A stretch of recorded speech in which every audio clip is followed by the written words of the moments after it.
Wir sind angekommen mit ein bisschen Kletterkünsten hier. Ja. Aber sieht ganz nett aus.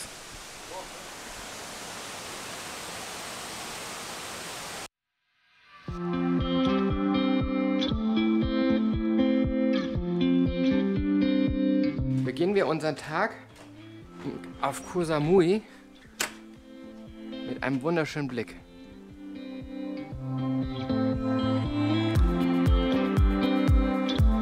Wir machen uns jetzt los und mieten uns einen Roller. Damit wollen wir hier mal so ein bisschen die Gegend erkunden. Schauen wir mal, wie das wird.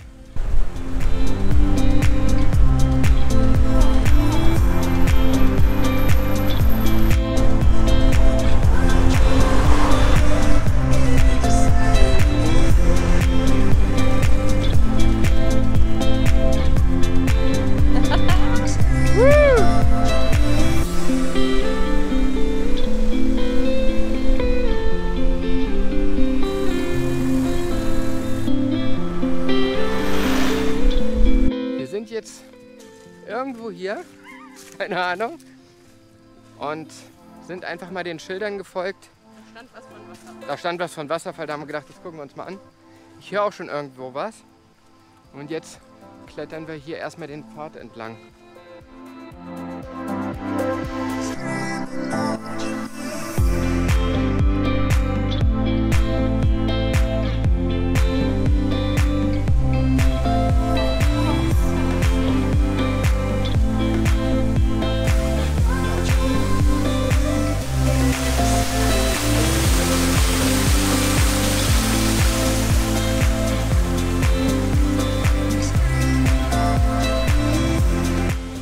Wir sind angekommen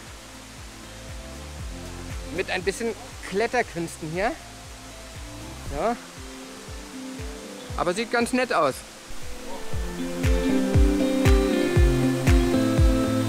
So, jetzt wieder zurückstiefeln.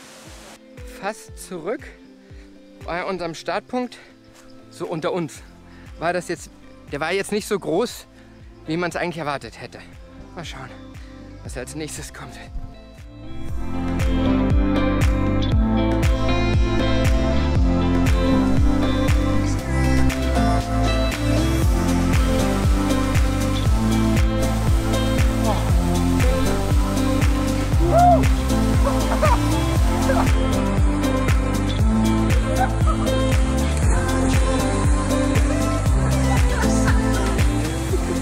So, nach einer kleinen Erfrischung sind wir jetzt den Berg hier noch mal weiter hochgefahren zum angeblich besten Aussichtspunkt der Insel.